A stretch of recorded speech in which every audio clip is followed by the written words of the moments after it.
Բարի երեկո, դուք դիտում եք Հորիզոնի գլխավոր թողարկումը։ Վարչապետ Նիկոլ Փաշինյանն ընդունել է Նիդերլանդների արտաքին գործերի նախարար Կասպար Վելտկամպի գլխավորած պատվիրակությանը։ Հանդիպանը վարչապետը շեշտել է Նիդերլանդների դերը Հայաստան-Եվրոպական միություն հարաբերությունների խորացման գործում։ Զրուցակիցները քննարկել են Հայաստանի եւ Ադրբեջանի միջև խաղաղության գործընթացին եւ տարածաշրջանային կայունությանը վերաբերող հարցեր։ Հայաստանն ու Նիդերլանդները ռազմավարական գործընկերության փաստաթուղթ են ստորագրել։ Հայաստանում էլ պաշտոնապես բացվել է Նիդերլանդների դեսպանատունը։ Դա ստորագրվել է Նիդերլանդների արտաքին գործերի նախարար Կասպար Վելտկամպի Հայաստան այցի շրջանակում։ Այդ փաստաթղթի ու նախարարի այցի մանրամասները տեսանյութում։ Կասպար Վելտկամպը առաջին անգամ է մեր երկրում։ Հրապարակային տեսալուսանկարահանումից հետո Նիդերլանդների արտաքին գերատեսչության ղեկավարն ու նրան հյուրընկալող Հայաստանի արտաքին գործերի նախարար Արարատ Միրզոյանը նախ հանդիպում են առանձնազրույցի ձևաչափում, ապա ուշ նրանց են միանում երկու երկրների պատվիրակությունները։ Փակ դռների հետևում քննարկումները եզրափակվում են Հայաստանի եւ Նիդերլանդների ռազմավարական գործընկերությունը խորհրդանշող փաստաթղթի ստորագրմամբ։ Սա գործընկերության նոր փուլ է, որի մասին նախարարները նշում են լրագրողների հետ հանդիպմանը։ Այսօր մենք թևակողում ենք գործընկերության նոր փուլ, որը քիչ առաջ արձանագրեցինք Հայաստանի եւ Նիդերլանդների թագավորության միջև ռազմավարական գործընկերության մասին հռչակագրի ստորագրմամբ։ Սա նոր հանգրվան է, որը թե խորհրդանշական է, թե միևնույն ժամանակ պարտավորեցնող, ուստի շնորհավորում եմ բոլորիս այս կետին հասնելու կապակցությամբ եւ շնորհակալություն եմ հայտնում տարված աշխատանքի համար եւ մեզ մաղթում հաջողություն։ Համատեղ ստորագրելով այս համագործակցության փաստաթուղթը մենք մեկ անգամ եւս ցույց ենք տալիս մեր հավակնությունը ամրապնդելու քաղաքական, սոցիալական եւ տնտեսական երկուստեք կապերը եւ մեկ անգամ եւս վերահաստատելու հիմնակարային այն սկզբունքները, որ ունենք։ Իդեպ Նիդերլանդների համար սա սակավ պատահող երևույթ է։ Հաճախ չէ, որ մենք այսպիսի փաստաթուղթ ենք ստորագրում։ Շատ երկրներ կան աշխարհում։ Սա հազվադեպ տեղի ունեցող իրադարձություն է, իսկապես սա ցույց է տալիս այն նվիրումը, որ ունենք Հայաստանի հանդեպ։ Այդ համագործակցության մի մասն էլ Նիդերլանդների դեսպանատան պաշտոնական բացումն է, որի մասին նախ տեղեկացնում է հոլանդացի պաշտոնյան, ապա տեղի է ունենում պաշտոնական արարողությունը։ Նիդերլանդների արտաքին գործերի նախարարը Հայաստանում է ճիշտ այն ժամանակ, երբ Բաքվում ընթանում է հայ գերիների, այդ թվում Արցախի ռազմաքաղաքական նախկին ղեկավարության շինծ ու դատավարությունը։ Ուստի անդրադառնալով այդ դատավարությունների եւ հայերի նկատմամբ խոշտանգումների հարցին, Կասպար Վելտկամպը այսպես է արտահայտվում։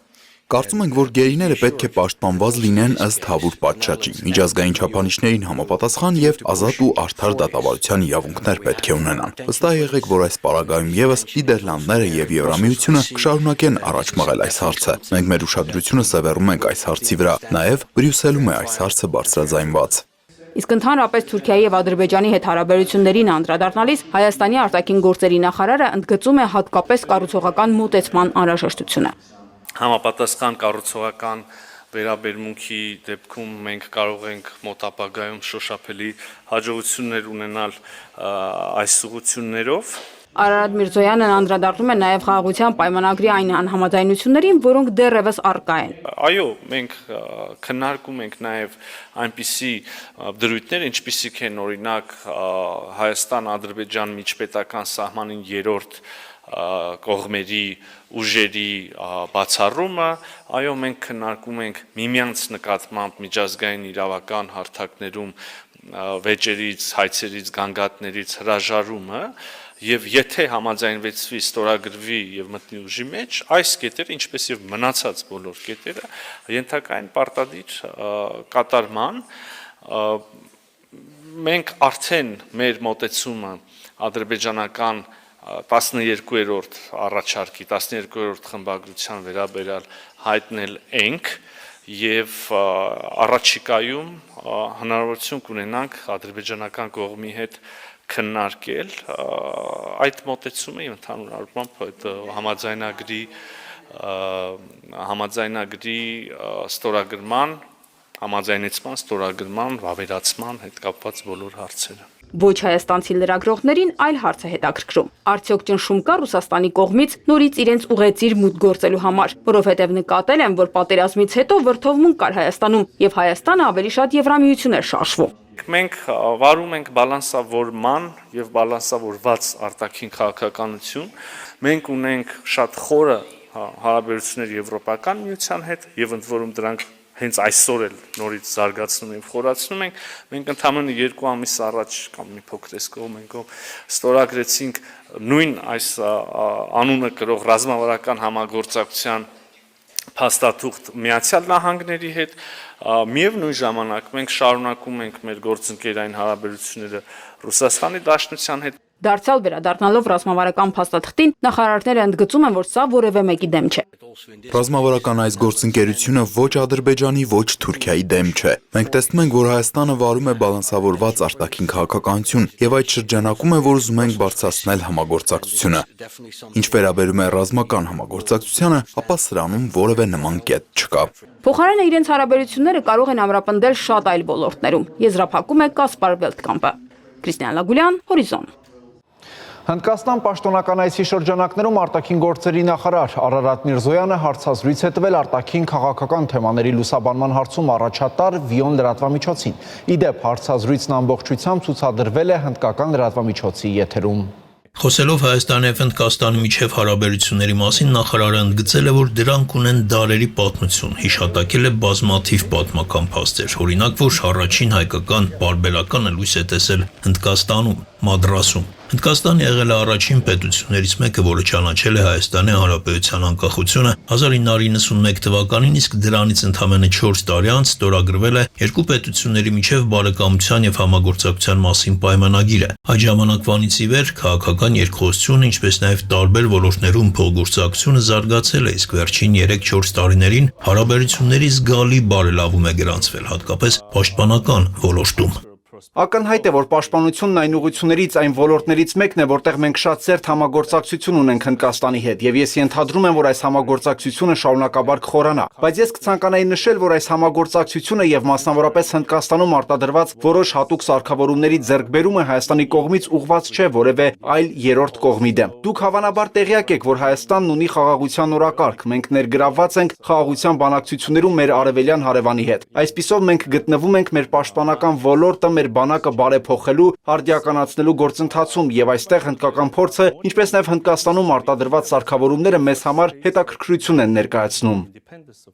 Ապա Միրզոյանը պատասխանել է լոգիստիկ ուղիների մասին հարցին, անդրադարձել խաղաղության խաչմերուկ ծրագրին, որը նախ եւ առաջ նախատեսում է հարավային Կովկասի բոլոր տրանսպորտային եւ տարանցիկ ենթակառուցվածքների ապաշրջափակում։ Ծրագիրն իրականացնելու համար Հայաստանը առաջին հերթին կենտրոնանում է մեր հարևանների, ներառյալ Ադրբեջանի հետ բանակցությունների վրա, միաժամանակ շարունակում բանակցությունները Թուրքիայի հետ սահմանների բացման եւ մեր երկաթուղային ենթակառուցվածքի վերագործարկման շուրջ։ Խոսելով հարաբերությունների տնտեսական բաղադրիչի մասին, նախարարը նշել է, որ այստեղ առկա է մեծ չիրացված ներուժ։ Խոսվել է երկու երկրների միջև ուղիղ չվերթների կազմակերպման կարևորության մասին։ Միրզոյանը խոսել է նաև Հայաստանում մեծ թվով հնդիկ ուսանողների մասին, ովքեր հիմնականում բժշկություն են սովորում։ Հայաստանը շահագրգռված է ընդունել ուսանողներ Հնդկաստանից, բայց կա նաև աշխատանքային միգրացիա Հնդկաստանից։ Այս փորձը տարիներ առաջ չկար։ Նախարարը ընդգծել է, որ Հայաստանի նկատմամբ պահանջարկ կա, սակայն սա այն ոլորտներից է, որը պետք է կարգավորվի։ Կարգավորման նպատակը ոչ միայն այն է, որ սահմանվի, թե որքան աշխատուժ կարող է տեղափոխվել երկրից երկիր, այլև ապահովվի, որ բոլոր աշխատանքային միգրանտների իրավունքները պաշտպանված լինեն։ Մենք պատրաստ ենք ներգրավել աշխատուժ Հնդկաստանից, սակայն այն չափով, որը կարող է համահունչ լինել թե հայկական տնտեսության, թե Հայաստանի աշխատաշուկայի համար։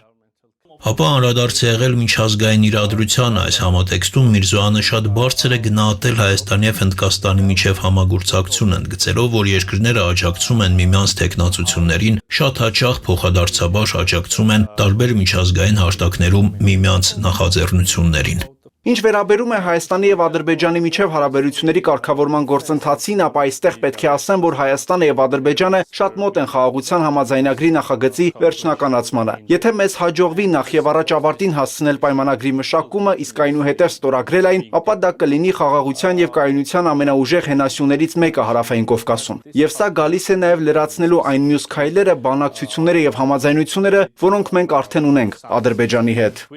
Նախարարը անդրադարձել է նաև Իրանի հետ հարաբերությունների մասին հարցին, խոսել աշխարհաքաղաքական գլոբալ վերադասավորումներից։ Միրզոյանը կրկին ընդգծել է, որ Հայաստանը շահագրգռված է խաղաղությամբ ամբողջ աշխարհում, Ուկրաինայում, Սիրիայում, Մերձավոր Արևելքում։ Խաղաղությունը միակ ճանապարհն է, որը թույլ կտա ազգերին շարունակել համագործակցությունը եւ հօգուտ քաղել միմյանցից, ասել է Արարատ Միրզոյանը։ Շանթերուստանկերություն, Հորիզոն։ Ամերիկացի քրիստոնյա առաջնորդների կոալիցիան նամակ է հղել երկրի նախագահ Դոնալդ Թրամփին կոչ անելով վճռական քայլեր ձեռնարկել Ադրբեջանի իշխանությունների կողմից պահվող 24 քրիստոնյա պատանդների 23 հայերի եւ 1 կրոնափոխ ադրբեջանցի քրիստոնյաների ազատ արձակման համար։ Այս մասին հայտնում է Christian News Wire կայքը։ Իրենց կոչում ստորագրողները վկայակոչում են պահվող անձանց նկատմամբ խոշտանգումների եւ շարունակվող բռնությունների մասին հաղորդումները, ընդգծելով իրենց համոզմունքը, որ նախագահ Թրամփի ղեկավարությունը եզակի դիրք ունի այս ճգնաժամը լուծելու համար եւ որ անհրաժեշտ է արագ գործողություններ փրկելու քրիստոնյաների կյանքը։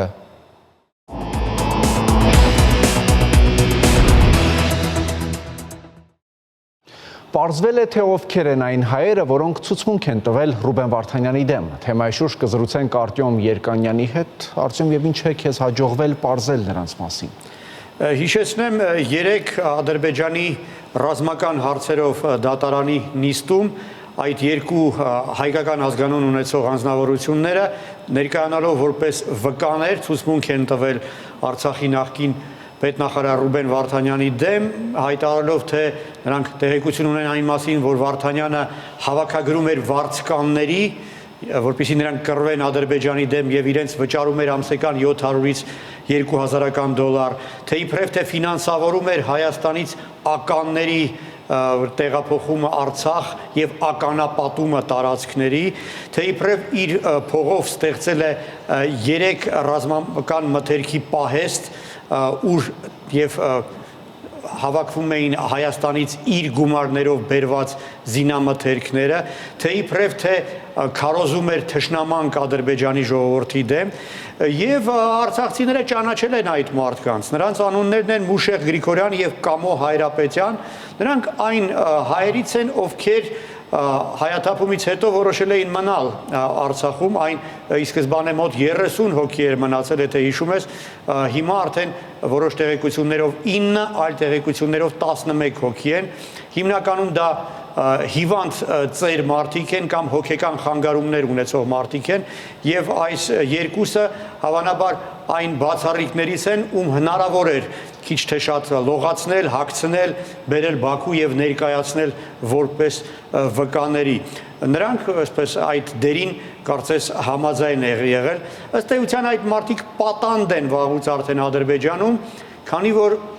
նրանց ապագա կյանքը կախված է նրանից ժամանակին իրենց կկերակրեն, թե չեն կերակրի, հա, այդ իմաստով դժվար չէր ակնկալել իրենց այսպես կոչված ցուցմունքները։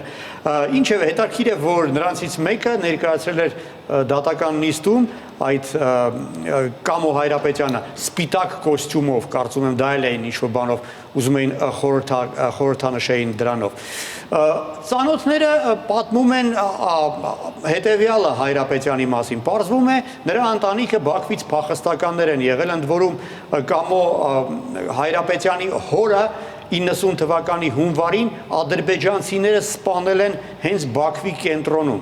եւ ոստիկանությունը պահանջել է, որպեսզի գործ չհարուցվի եւ որդին հայտարարի, որ հայրը սրտի կաթվածից է մահացել։ Այն դեպքում, երբ նրա մարմնի մեջ 19 դանակի հարվածի հետքեր նկատվել։ Հորը նա հողարկավորել էր հայրենի Մարագա գյուղում, ուր եւ ապրում էր մարագան ադրբեջանցիների կողմից գրավելուց առաջ, դրանից հետո տեղափոխվել էր Ստեփանակերտ, այնտեղ տուն չուներ եւ ապրում էր խանութում։ Ադրբեջանցիների Արցախ գրավելուց հետո շարունակում էր ապրել նույն այդ խանութում եւ օգնություններ ստանում Կարմիր խաչից, իսկ այնուհետ արդեն ադրբեջանական բարեգործական կազմակերպություններից։ Մյուս այդպես որպես վկա ներկայացած Մուշեղ Գրիգորյանը նույնպես քաղաքում հայտնի մարդ էր, նրան անվանում էին գիպսի միշիկ։ Ժամանակին, երբ դեռ հարբեցող չէր, պատմում են, որ գիպսից հետաքրքիր պես քանդակներ էր պատրաստում։ Այդ գիպսի միշիկը այժմ ալկոհոլիկ է, այսինքն վաղուց արդեն ոգելիցի այսպես կախվածություն ունի եւ ադրբեջանական քարոզչության ամենաայսպես սիրված հերոսներից մեկն է, սիրով հարցազրույց է տալիս ադրբեջանական լրատվամիջոցներին, Հավանաբար դրա դիմաց մեկ կամ երկու շիշ հոնորար ստանալու դիմաց համացանցում ժամանակին տարածված էր մի տեսանյութ, ուր նա փողոցով անցնում է Ստեփանակերտի հարբած եւ մեքենայից ադրբեջանցիները նրան ծաղրում են, բայց ավելի տարածված է մեկ այլ տեսանյութ, որը արդեն պրոֆեսիոնալ ձևով է նկարահանվել, քարոզչական նպատակներով Նելսոն Ստեփանյանի հուշարձանի առջև կանգնած այդ գիպսի միշիկը պատմում է, թե ինչ լավն են ադրբեջանցիները, թե ինչքան են իրենց սիրում, թե հյուրասիրում են, կերակրում են եւ շատ լավ են վերաբերվում իրեն եւ Արցախում մնացած մյուս հայերին։ Այն, որ ահա այսպիսի մարդկանց են որպես վկա ներկայացնում դատարանում, դա ոչ միայն անբարոյական է, այլ նաեւ ծիծաղելի, դե գլխավորը այն է, թե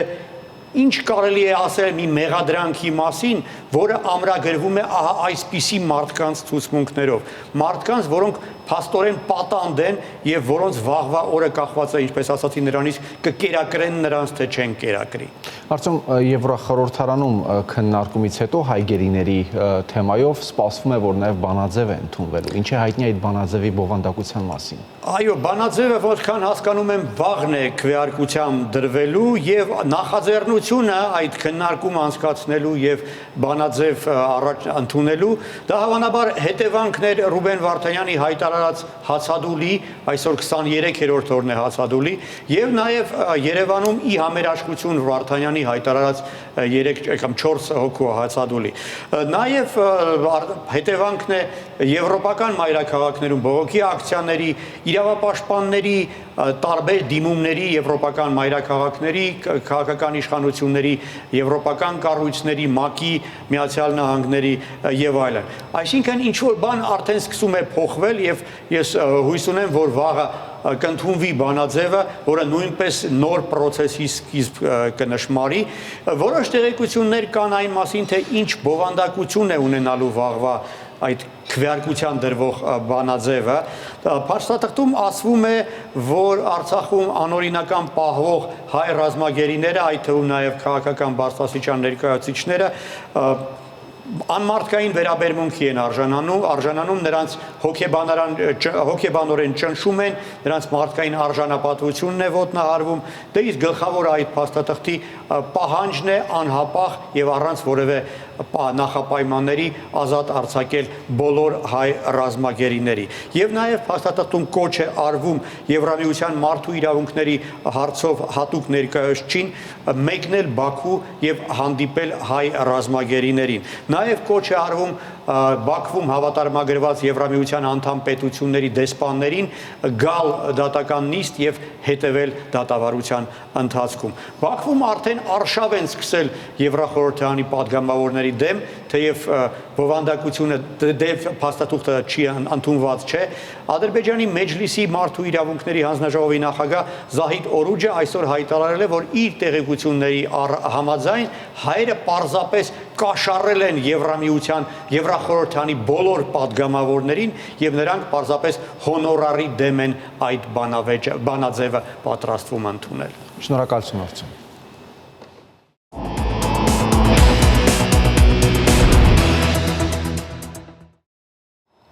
Գլխավոր դատախազությունը դիմել է ազգային ժողովին падգամավորներ Հովիկ Աղազարյանի եւ Տարոն Մարգարյանի նկատմամբ քրեական հետապնդում սկսելու միջնորդագրով։ Միջնորդություններն արդեն տեղադրված են խորհրդարանի կայքում։ Դատախազությունը միջնորդագրում պնդում է, որ փաստական հիմքեր ունի падգամավոր Հովիկ Աղազարյանի նկատմամբ առանձնապես խոշոր չափերի կաշառք ստանալու եւ պաշտոնատար անձի նկատմամբ ունեցած իրական կամ ենթադրյալ ազդեցությունն օգտագործելու հոդվածներով քրեական հետապնդում հարուցելու համար։ Ընդդիմադիր պատիվ ունեմի падգամավոր Տարոն Մարգարյանի դեպքում էլ նշված են առանձնապես խոշոր չափերով փողերի լվացման, պաշտոնատար անձի կողմից իշխանական կամ ծառայողական լիազորությունների չարաշահման, պետական կամ համայնքային սեփականություն հանդիսացող հողամասերի ինքնակամ զավթման հոդվածները։ Ազգային ժողովի կանոնակարգ օրենքի համաձայն падգամավորի նկատմամբ քրեական հետապնդում հարուցելուն կամ նրան ազատությունից զրկելուն համաձայնություն տալու մասին միջնորդագիրը կարող է քննարկվել խորհրդարանի եւ հերթական եւ արտահերթ նիստում։ Ազգային ժողովի հերթական նիստը նշանակված է մարտի 25-ին։ Տեղեկացնենք նաև, որ падգամավորի նկատմամբ քրեական հետապնդում հարուցելու համաձայնություն տալու մասին ազգային ժողովի որոշումն ընդունվում է գաղտնի քվեարկությամբ։ Հայաստանի Հանրապետության էկոնոմիկայի նախարարությունն այսօր համագործակցության հուշագիր է ստորագրել Հայաստանի շինարարների միություն եւ կառուցապատողների հայկական ասոցիացիա հասարակական կազմակերպությունների հետ։ Հուշագրի կնքման համար հիմք է ընդունվել պետության քաղաքականության հիմնական նպատակները։ Մանրամասները ռեպորտաժում։ Համագործակցության եռակողմ հուշագիրը ստորագրեցին էկոնոմիկայի նախարար Գևորգ Պապոյանը, Հայաստանի շինարարների միության նախագահ Վահան Հարությունյանը եւ կառուցապատողների հայկական ասոցիացիայի նախագահ Գուրգեն Գրիգորյանը։ Հուշագրի կնքման համար հիմք է ընդունվել պետության քաղաքականության հիմնական նպատակները՝ ուղղված գործարար միջավայրի բարելավմանը, պետության եւ մասնավոր համագործակցության խորացմանը, ոլորտի ձեռնարկատիրությունների խթանմանը, բնակֆոնդի նորացմանը եւ կառուցապատման, շինարարության ոլորտներին առնչվող Հայաստանի Հանրապետության օրենսդրության բարելավմանը։ Նախարարության, այսպես ասենք, եւ պետության եւ հանրության օգուտը նման հուշագրերից հետեւյալն է, որ ինչ որ մեխանիզմ ենք մենք գտնում ու իրար հետ սկսում ենք այդ մեխանիզմով աշխատել ու այնպես ասած եթե մենք օրինակ ինչ-որ նախագիծ ուղարկում ենք կարծիքի, դա իրենք գիտեն, որ դա իրենց աշխատանքն է, մենք էլ գիտենք, որ իրենց գաղափարները քննարկելը մեր աշխատանքն է։ Հուշագրի շրջանակում նախատեսվում է սեփական կարողությունների գործառույթների հնարավորությունների սահմաններում Հայաստանի Հանրապետության օրենսդրության շրջանակում համագործակցել միմյանց հետ, իրենց վերապահված լիազորությունների, գործառույթների, հնարավորությունների, միջոցների եւ փորձի կիրառմամբ։ Հուշագրի շրջանակներում ունենք հաստատական վստահություն, որ այլ ավելի համատեղված եւ գործընկերային բարձր մակարդակում ենք իրականացնելու համատեղ քայլերը, քաղաքաշինական միջավայրում բիզնեսի ներդրումային գրավչության բարձրացման ուղղությամբ նոր քայլեր, ոլորտային իրավական ակտերի մշակման ուղղությամբ համատեղ նոր ծրագրեր, ինչպես նաեւ էկոնոմիկայի նախարարության, որպես բիզնեսի աջակցող, բիզնեսի լավագույն գործընկերոջ եւ հենարանի կարևոր աջակցությունը հետագա շարունակական ներդրումների իրականացման process-ում։ Միաժամանակ հուշագրի գործողության իրականացման ընթացքում իրենց իրավասությունների շրջանակում նախարարությունը, ասոցիացիան եւ միությունը նպատակ ունեն միմյանց աջակցել, հանդես գալ օրենսդրական նախաձեռնություններով, մշակել անհրաժեշտ իրավական ակտեր, ձեռնարկել համապատասխան քայլեր, ուղղված կառուցապատման եւ շինարարության ոլորտների կայուն զարգացմանը։ Սույն հուշագրի շրջանակներում մասնագիտական կարծիքի է ներկայացվելու նաեւ ոլորտին վերաբերվող խնդիրները, այսինքն ոլորտի էքսպերտիզայի ունակությունները հնարավորություն է տալիս այս հուշագիրը, որպեսզի նախարարությունը օգտագործի։ Կարևորվեց նաև, որ համագործակցության եռակողմ հուշագրի կնքմամբ ընդգծվում է Հայաստանի Հանրապետության տնտեսության մեջ կառուցապատման եւ շինարարության ոլորտների շարունակական եւ կայուն զարգացման կարևորությունը եւ Հայաստանի Հանրապետությունում տնտեսական գործունեության ազատության, ազատ տնտեսական մրցակցության եւ երկրում ընդհանուր տնտեսական բարեկեցության անհրաժեշտությունը։ Տիգրան Հովակիմյան, Հայկ Սուքիասյան, Հորիզոն։ Հայաստանում գտնվող թուրք լրագրողները շրջայց են կատարել հայ-թուրքական սահմանին գտնվող Մարգարա անցակետում։ Այս մասին գրում է Ստամբուլում հրատարակվող Ակոս թերթը։ Հիշեցնենք, երեկ Հայաստանի վարչապետը իր ֆեյսբուքյան էջում տեսանյութ էր հրապարակել եւ տեղեկացրել, որ հարցազրույց է տվել թուրք լրագրողներին։ Թուրքական NTV հեռուստաալիքին էլ տված հարցազրույցում Հայաստանի ազգային ժողովի փոխխոսնակ Հայաստան-Թուրքիա հարաբերությունների կարգավորման հարցով հատուկ բանագնաց Ռուբեն Ռուբինյանը հայտարարել է, որ Հայաստանը սահմանի բացման հարցում սպասում է Թուրքիայի քայլին։ Ավարտվեց Հորիզոնի այս թողարկումը, կարճատև դադարից հետո դուք կարող եք դիտել հեռանկար, իսկ ես ձեզ հրաժեշտ եմ տալիս մաղթելով խաղաղ եւ բարի գիշեր։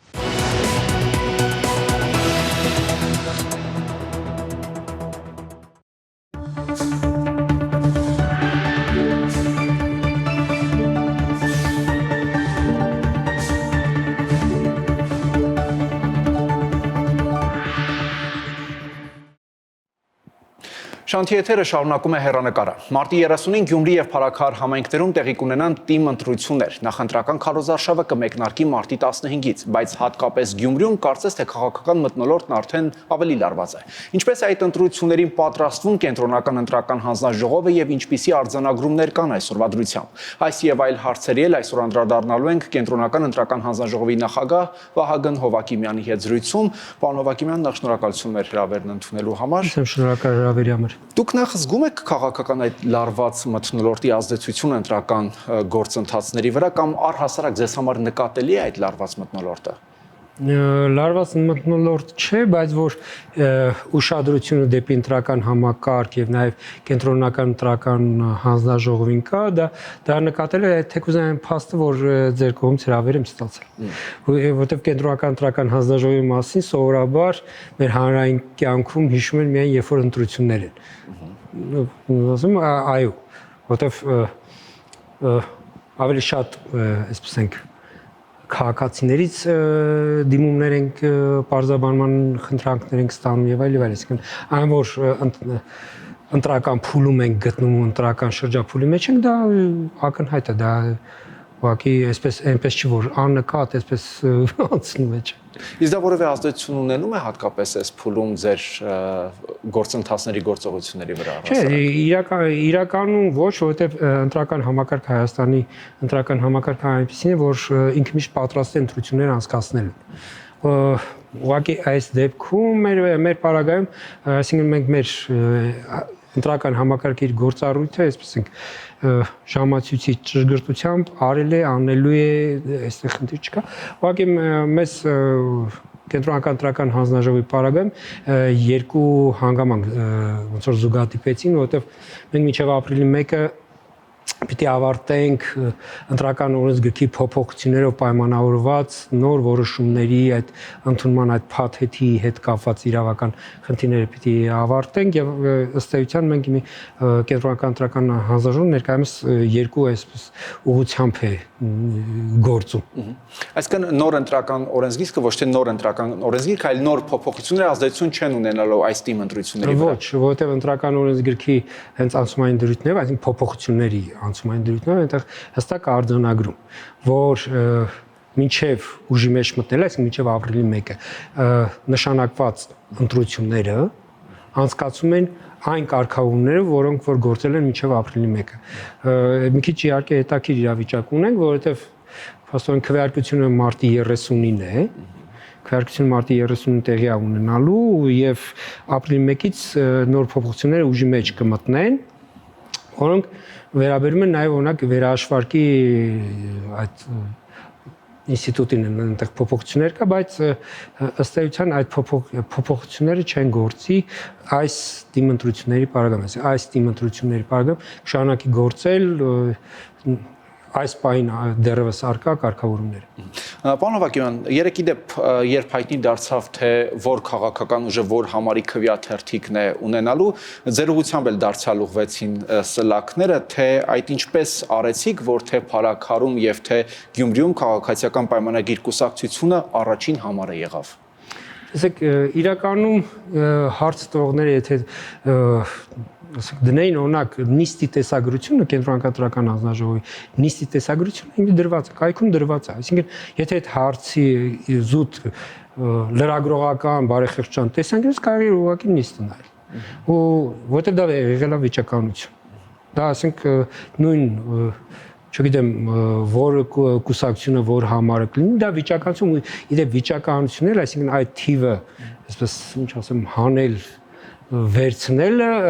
արել են լիազոր ներկայացուցիչներ, այսինքն բոլոր քաղաքական ուժերի համ Փարաքարում առաջադրված, համ Գյումրիում առաջ բոլորի լիազոր ներկայացուցիչները հրավիրել են նիստին ներկային։ Մենք երեկվա նիստում 3 վիճակահանություն ենք ունեցել, որից մեկը վերաբերում էր քաղաքական ուժերի հերթական քաղաքական ուժերի քվեաթերթիկների համարներին։ Վիճակահանությամբ ուղղակի այստեղ իսկ այն նրբությունը, որ երբ որ քաղաքական ուժը թիմ ընտրություն մի քանի համայնքներում ընթացող միաժամանակ ընթացող թիմ ընտրությունների ժամանակ ընտրական օրենսգրքի 140 հոդվածի երկրորդ մասն է կարգավորում, ինքը ինչ պահանջում, ասում է, երբ որ միաժամանակ մի քանի թիմ ընտրություններ են եւ մեկ քաղաքական ուժը մի քանի տեղ է մասնակցում, նրա թիվը պահպանվում է։ Քվեաթերթիկի թիվը, այսինքն բոլոր այդ տեղերում պետք է ունենա նույն քվեաթերթ պիտի ունենա նույն համար։ Սա ընտրական օրենսգրքի պահանջ է։ Երեկվա նիստում այսպես վիճակահանությունը սկսվել է Փարաքար համայնքից, որտեղ Փարաքար համայնքում կար 4 մասնակից։ Գյումրի համայնքում 9 մասնակից եւ ի սկզբանե նաեւ պարզաբանվել լիազորներին, որ այն քաղաքական ուժերը, որոնք որ երկու տեղում էլ առաջադրված են, նրանց համարները արդեն Գյումրիի վիճականության այդ քաղաքական ուժերը Գյումրիի վիճականությանը չեն մասնակցի եւ նրանց համարները արդեն կհանվի վիճականությունից, որովհետեւ այն ինչ որ ձեռք բերեցին Փարաքարը համայնքում, դա արդեն կպահպանվի նաեւ Գյումրիում։ Փարաքարը համայնքի վիճականությամբ տվյալ դեպքում քաղաքացիական պայմանագիր կուսակցությունը թիվ 1 համարը հանեց եւ կարող էր հանել 2-ը, կարող էր հանել 3-ը, կարող էր հանել 4-ը։ Հետևաբար ըստ օրենքի Գյումրիում եւս ըստ օրենքի, այսինքն արդեն 1-ը պահպանվեց նաեւ Գյումրիում։ Ի վերջո ես մի բան ընտրություններում թիվը չի քվեարկության դրվում, ընտրություններում գաղափարներն ու ծրագրերն են քվեարկության դրվում։ Այդ թիվը որքանով ընկալելի կլինի ընտրողների մոտ, այսինքն այդ թիվը ինչ, դա քարոզարշավի այդ ծրագրերը ներկայացնելու արդյունքում, այսինքն այստեղ կապ չունի թե որ քաղաքական ուժ ինչ համարի ներքո է հանդես գալիս։ Հայացքը առաջինը տեսնելու այդ քաղաքական ուժի դուք ընտրողին, որը որ ուղակի տեսավ ու քվեարկեց, գնեք դա շատ վատ կարծիք է մեր ընտրողի մասին, որ ընտրողը ոչ թե արդեն նախորոք ինքը ծրագրերին ծանոթանալով իր դիրքորոշումը ձևավորված մտնում է տեղամաս, այլ տեղամասում ինչ տեսավ քվեարկեց նրա օգտին։ Կնեք մեր ընտրողները համոզված եղեք, որ շատ գիտակից են, շատ տեղեկացված եւ երբեք նման վատ կարծիք չկարելի ունենալ մեր ընտրողների մասին։ Պարոն Հովհաննիսյան, սովորաբար բոլոր շոր ընտրություններից առաջ լինում է նահանջեր, թե որևէ ուժ կամ ուժեր շուտ են սկսել նախընտրական քարոզչությունը։ Այս անգամն էլ բացառություն չէր, եղան հրապարակումներ, որ գովազդային պաստառներ են արդեն փակցված, մասնավորապես Գյումրիում, բայց դեռևս քարոզարշավը պետք է մարտի 15-ից մեկնարկի։ Սրանք իրենցից խախտումներ չեն ներկայացնում կամ արդեն ընտրախախտումների արձանագրումներ կան։ Ընդհակառակ հասկանում եք մեր օրենսդրությունը ու դա նոր չի, դա ըստ էության 1999 թվականի առաջին ընտրական օրենսգիրքը, որը որ 99-ի փետրվարին ընդունվել է, տրամաբանությունը հետևյալն է, որ մինչև քարոզարշավի պաշտոնական քարոզարշավի մեկնարկը կուսակցությունները ազատ են իրենց գաղափարները տարածել։ Քարոզարշավի ժամանակահատվածը ոչ թե արտոնության ժամանակահատվածը, այն թույլատրելի ժամանակն է, այլ ընդհակառակ սահմանափակումների ժամանակ, որտեղ քարոզարշավի փուլում արդեն քաղաքական ուժերը կարող են իրենց գաղափարները տարածել բացառապես այն մեթոդներով եւ այն գործիքակազմով, որը սահմանված է ընտրական օրենսգիրքով։ Այսինքն հակառակ երևույթի հետ գործում։ Ես ուղղակի կառաջարկեմ, որ այն կայք կլինի, չգիտեմ, գործիչ կլինի, ով որ պնդում է, որ մինչև քարոզարշավը չի կարելի քարոզություն իրականացնել, այդ մարդու ընտրությունների ընտրական համակարգի ընտրությունների հետ կապվածը անտեսեք երբեք։ Դա նշանակում է, որ տվյալ անձը ընտրական օրենսգիրք, ընտրական համակարգ, քարոզչություն, այս ամենից ընդհանրապես գաղափար չունի։ Հասկանում եք, հակառակ երևույթն է անընդհատ ու փորձ է արվում անընդհատ հակառակ երևույթը մեզանում պահել։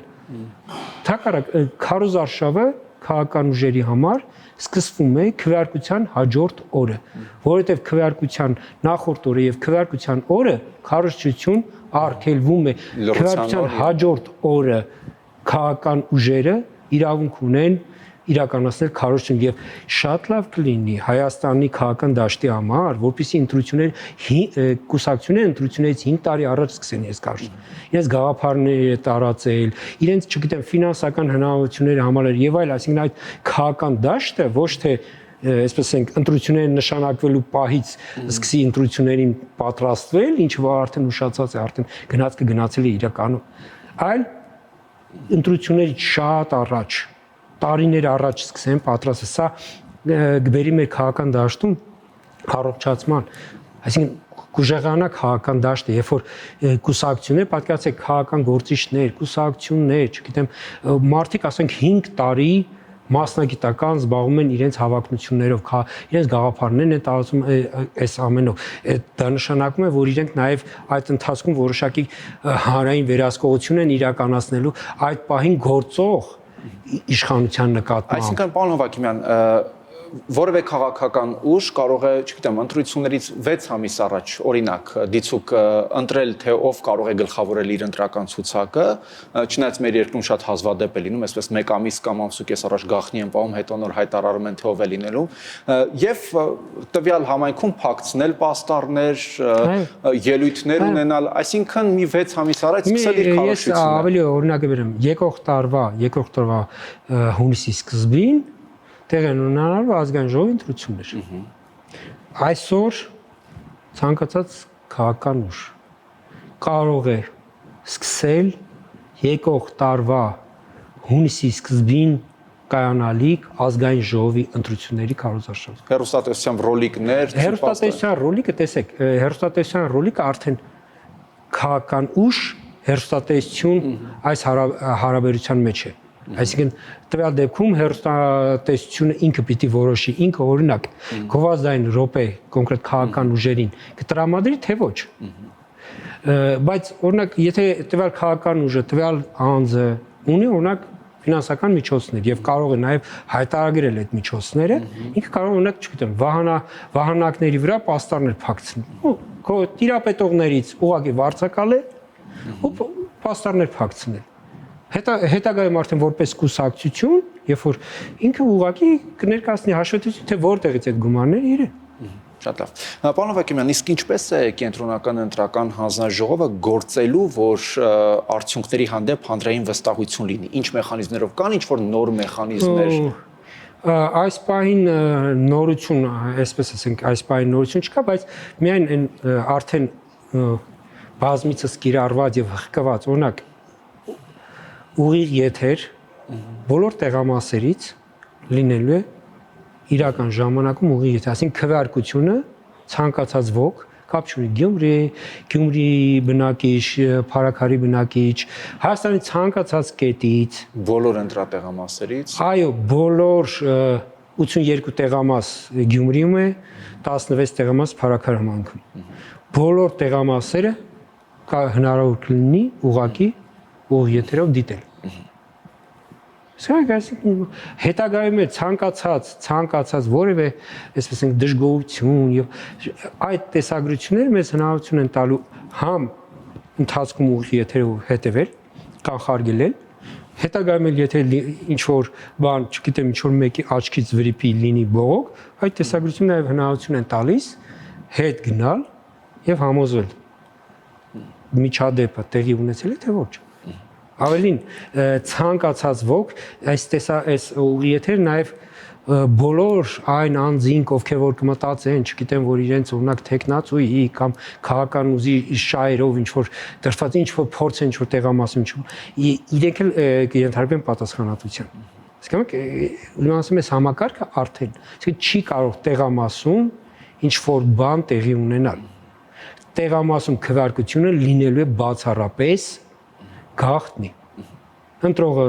մտավ տեղամաս, ինքը ազատ է գաղտնի քվեարկելու, ում կցանկանա նրա օգնել քվեարկի, որևէ մեկը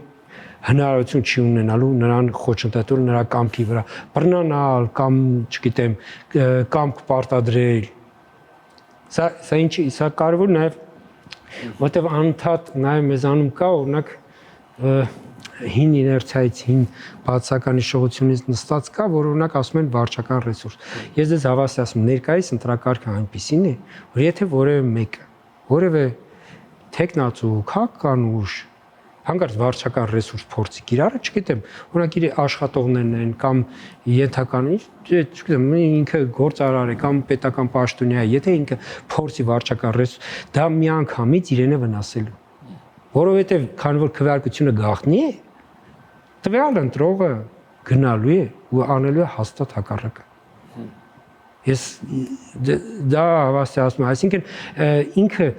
եթե ընտրական համակարգին այսպես ծանոթ մարդ, ովքեր որ ընդհանրապես գիտեն ընտրությունները ինչ բան են, վարչական ռեսուրսը կարող էր լինել միայն այն դեպքում, երբ որ քվեարկությունը վերահսկվում էր։ Այս դեպքում գիտեք հակառակ պնդումները սովորաբար որոնք են լինում։ Տեսեք, տևական ժամանակ է առանց գրիչի են տեղի ունենում քվեարկությունները։ Տրամադրվում են քվեաթերթիկներ։ Այ ասում են ինչպես է վերահսկվելու, որ օրինակ 9 քվեաթերթիկ է, մեկը դրվեց ծրարի մեջ, որպեսզի դրսում սպասողին օրինակ, հա, դիցուկ դրսում սպասողին չտանեն 8 քվեաթերթիկները ցույց տան, ասեն, տեսեք, քոնը չկա մեջ, ուրեմն քեզ եմ ընտրել։ Սրանք էլ այն քվեաթերթիկներն են։ Ընտրական օրենսգրքի պահանջն է, որ մինչև առաջին ընտրողի տեղամաս մտնելը արդեն քվեախոցի այդ աղբարկը, այսինքն հատուկ այդ ավելորդ քվեաթերթիկներ, այնտեղ բոլոր քվեաթերթիկներից որոշակի քանակությամբ թողնում է արդեն։ Այսինքն առաջին ընտրողը, երբ որ մտնում է տեղամաս, արդեն այնտեղ բոլոր քվեաթերթիկներից կա։ Նկատում քվեախոցի ներսում։ Եվ եթե ինչ որ մեկը, չգիտեմ, այդ ընտրողն ընդամենը մնում է իր համար ցանկալի քվեարկությունը անել ու այն անձին, որ իրան դուրսը սպասում է, տանել տան նրա ուզածը։ Աղբարկից վերցնել։ Այո, այսինքն իրականում այդ գործիքը վերահսկողության գործիքակաց մեր ընտրական համակարգ, մեր քվեարկության համակարգը, որ ունենք, չունի վերահսկողության հնարավորություն։ Տեսեք, տարիներ շարունակ բարձրաձայնվել է նաև ընտրողների ցուցակների անճշտությունները, անգամ սև հումորներ կային, չէ, որ մահացածները վերակենդանանում են ընտրությունների օրը։ Կարող եք ասել, որ այս ամենը հստակ բացառելու մեխանիզմ կա ներդրված եւ այս ընտրություններում եւս ներդրվելու է։ Ես ուղղակի մի բան ասեմ, ընտրական ցուցակները վերջի նաև ընտրական օրենսգրքի փոփոխություններով այս 5 տարիների ընթացքում էապես բարեփոխվել է, որովհետեւ այսպես ասենք, այնտեղ կար որ օրինակ մարդիկ, որոնք որ 10, 15, 20 տարի առաջ Հայաստանից հեռացել են եւ այլևս Հայաստան չեն վերադարձել։ Նույնիսկ հայտնի չէր օրինակ, եթե իր հարազատներ, ասենք մահվան փաստ եղել է, մահվան փաստի մասին, եթե օրինակ իրազեկել են, եթե ոչ նույնիսկ եթե արտերկրում մահացած լիներ եւ հարազատներ իրազեկած չլինեին, կարող էր Հայաստանի Հանրապետությունը կոնկրետ անձնագրային մեր ծառայությունը, այսինքն ներկայումս միգրացիա եւ քաղաքացիության գործակալություն է կոչվում,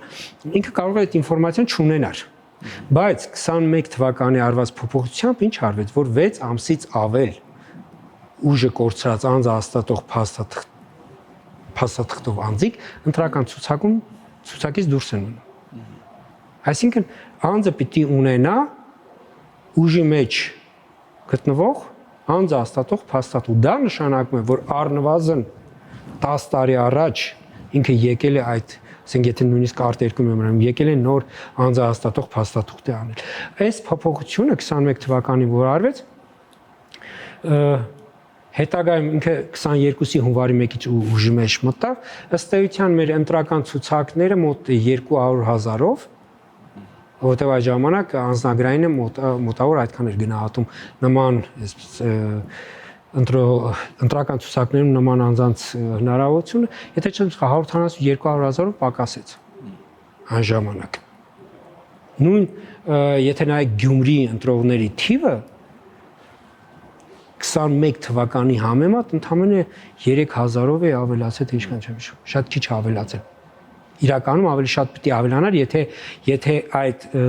կարգավորումը ուժի մեջ մտած չլիներ, որտեղ միայն այս 4 տարիների 18 տարին լրացածները, եթե հաշվենք, ինքը ավելի շատ պիտի լիներ այն թվի աճից, որը ունենք։ Հասկացաք ինչի մասն է խոսքը։ Հա։ Եվ վերջում ամփոփելով, քանի որ մեզ շատ կարճ ժամանակ է մնացել, այսինքն մյուս տարվա խորհրդարանական ընտրություններին, հերթական ընտրություններին, եթե ոչինչ չփոխվի, նոր համակարգ եւ նոր մեխանիզմ է ըստ էության լինելու, որովհետեւ ՄԱԿ-ի կարողությունների զարգացման ծրագրով կհն։ Հա, տեսեք, նոր գործիքակազմը հիմնականում վերաբերվելու է թվային գործիքներին։ Նույն այսօր արդեն կենտրոնական ընտրական հանձնաժողովը օրինակ, այսպես են, կուսակցությունները, երբ որ ցանկանում են առաջադրվել, իրենք ստանում են օգտահաշիվ եւ իրենց ցուցակները արդեն այդ օգտահաշվի միջոցով մուտք են անում։ Սա հնարավորություն է տալիս խուսափել տառասխալներից, խուսափել անձը հաստատող փաստաթղթի որևէ նիշ սխալ լրացնելուց, հասցեն սխալ լրացնելուց։ Ես մնում է ընդամենը իրենց ցուցակում լրացնել անձի աշխատանքի վայրը եւ կուսակցական պատկանելությունը։ Նաև այդ համակարգը տալիս, որ օրինակ սերային այս բաշխվածության քվոտաները ճիշտ պահպանվի ցուցակում։ Սա մի գործիք։ Մյուսը վերաբերում ունակ դիտորդների ԶԼՄ-ների հավատարմագրման ինստիտուտին։ Սա ամբողջությամբ թվային է իրականացվում։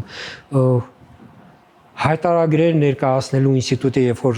կուսակցությունները տեխնացու հայտարարագրեր են, էլի թվային է իրականացվում։ Այսինքն ընդհանրապես փոփոխությունները թվայնացման են եկող ընտրությունների ընթരാճ մենք թվային գործիքները կավելացնենք, այսինքն հնարավորինս այնպես կանենք, որ քաղաքական ուժերը, մասնակիցները, այդ թվում դիտորդ,